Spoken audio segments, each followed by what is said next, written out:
So I got the DJI Neo 2 as a Christmas present, obviously December 25th. It's now March, so I've had it for a full 2 months and I've been playing with it continuously. And I wanted to share my results with it.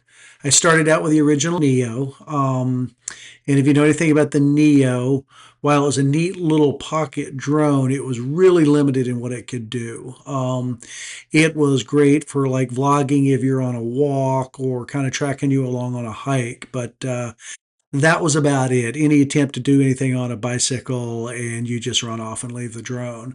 You also had to set the direction of travel before you launched it, so it could be right in front of you or behind you. And if you wanted to change that perspective, you needed to land the drone, change the perspective, and then launch it back out. It did have a pretty good audio feature, like you could voice over on it and that kind of thing.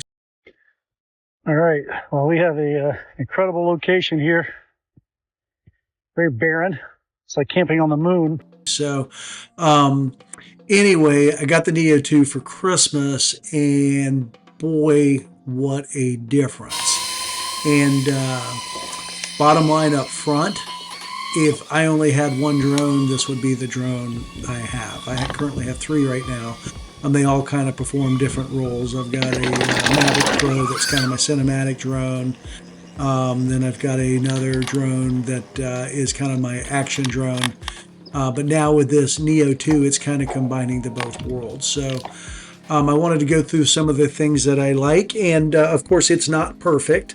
But recently, I just put it through a fairly extensive test. And in fact, the video you're looking at now, I tried to find some of the tighter bike trails to play on and see how it did from a mode of being in front of me. So if you were watching the video, the first time I went down those stairs, it didn't crash, but it just lost me. So I sorched out from under it, I guess, and it just didn't see me. So it started beeping, and it alerted me to where it was. I rode the bike around and picked it up, and it picked me right back up, and we kept going. So at this point now, I'm just driving around the block of my neighborhood and going to run at that thing again. So from this perspective, you can see even at 14 miles an hour, it's tracking along just fine.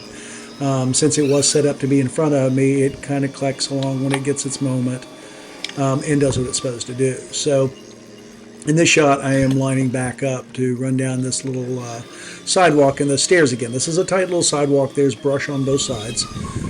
It's pretty hard for a drone. I have not successfully flown a drone through here autonomously anyway. So the second time I did it, same thing, I kind of zitched by it, but it kept me in sight and it kept on running. So that's the kind of ability that this little drone has.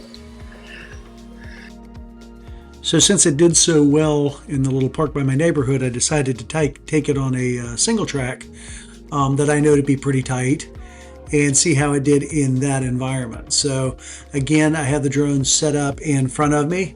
I've got a slight downhill here and I'm trying to keep some speed up.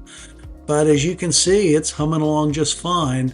The trail starts to get tighter up here in a minute, and you can kind of see how this thing does as it starts to get closed in. Again, it's not perfect. It ran into something, I think, coming up here in a few minutes, but it got around that tree. It does, if you have it set to flat and close, it gets pretty close to you. So it's a little unnerving. You're zipping along and all of a sudden that drone is right in your face. But it never hit me like that moment there. It got close, but then kind of kept on going. And I think, yeah, so I did an emergency or just kind of a quick stop. The drone has the hand gestures, which is very nice. So you can extend your palm out and it comes back and lands. So I attempted it again. This is where it starts to get tight through here. You can see the brush on the one side. Here's kind of an angle of what the trail looks like. Not terrible at this point, but still tighter than what you normally use a drone in at this kind of speed moving along. And up here, I think it did catch a piece of brush.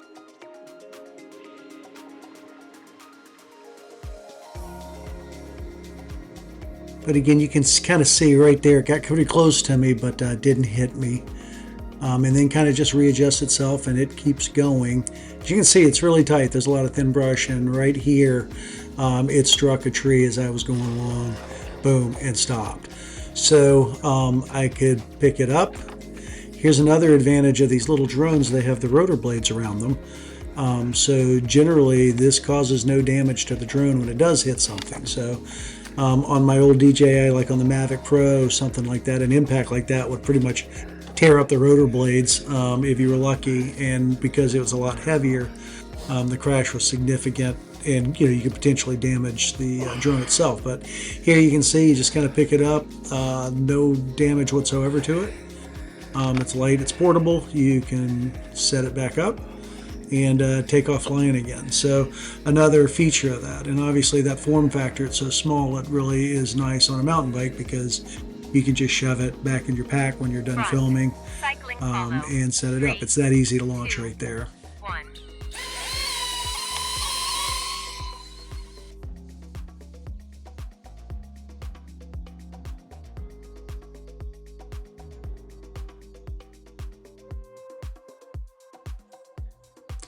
If you heard the drone when I started it just then, it does have a cycling follow mode, which is a nice feature. And that also, I discovered, works on a motorcycle as long as you're not going ridiculously fast. But, probably up to 20, 30 miles an hour, the drone will follow you on a motorcycle as easily as it does on a bicycle. So here's just a few more minutes of clips as I run down the single track. You'll see there's some pretty tight sections where it doesn't catch brush, figures itself out and keeps running along. So it gives you some pretty good camera angles. The drone also has hand gestures, so you can stop your bike and just move your hand to a different location and that drone will reset itself. So if you want it to your side or behind you or, a quarter of the way around, whatever, you can do that without even having to land the drone, which is another nice feature.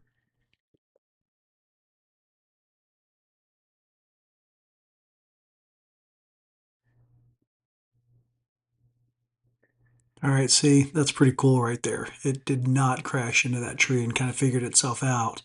Now it had defaulted to behind me because it just doesn't have the room to get around in front of me with the sensors, but it'll look for an opportunity, and if it does find it, it'll jump back around in front of me.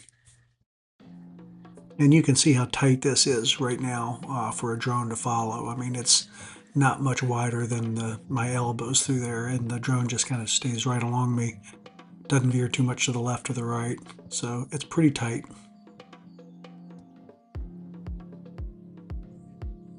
And as I mentioned earlier, it's not perfect. So coming up here, as I'm starting to go down this hill, it did not catch the obstacle in front of it, this little tree limb, and it bopped into it. So I had to reset it and start it again. But again, no damage to the drone. You just pick it up and fire it back up. Interestingly though, this light brush right through here did not catch it at all. It managed to get right through that.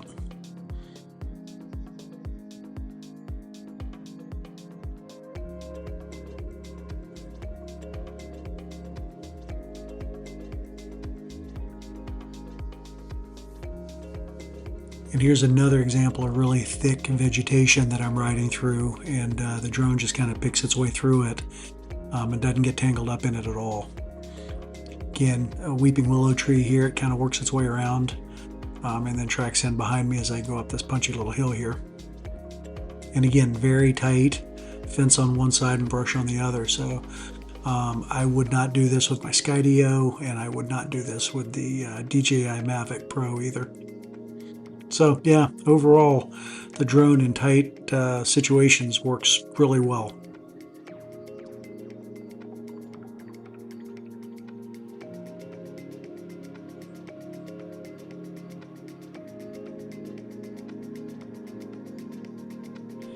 On another day, I was doing another test of this, trying to do something with a little more high speed, just to see how it did on a downhill.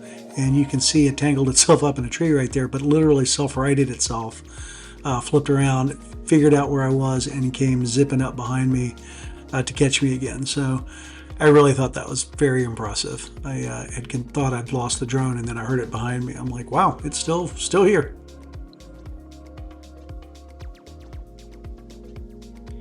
And like the Neo 1, the Neo 2 is fantastic for capturing hiking videos and various perspectives that you can use when you're hiking.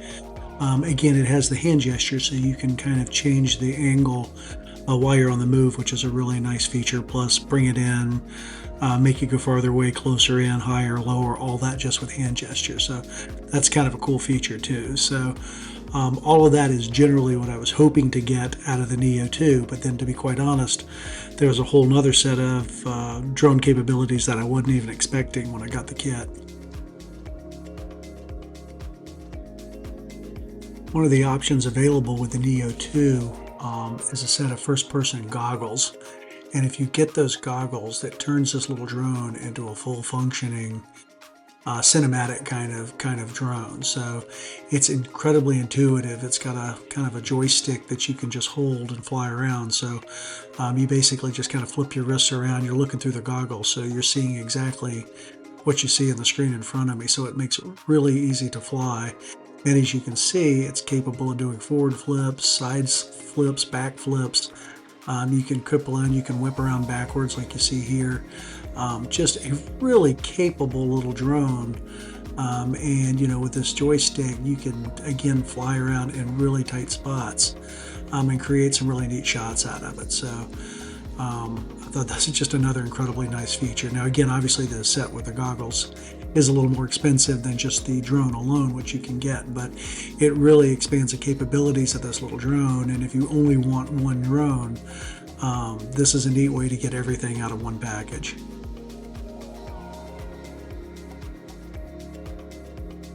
So in summary, the Neo 2 has now become my go-to and my favorite drone out of my three. The Skydio, it is a great autonomous drone, but one, Skydio is no longer manufacturing or supporting the consumer level drones, and it's kind of heavy, so it's hard to pack, and there's no protection in the rotor blade, so if it does strike something, it goes down pretty hard. The Mavic Pro is a great drone, especially for cinematography kind of shots, but it's not great for autonomous. So if you just want one drone that can kind of do it all really well, I would have to say this little DJI Neo 2 is certainly something to consider.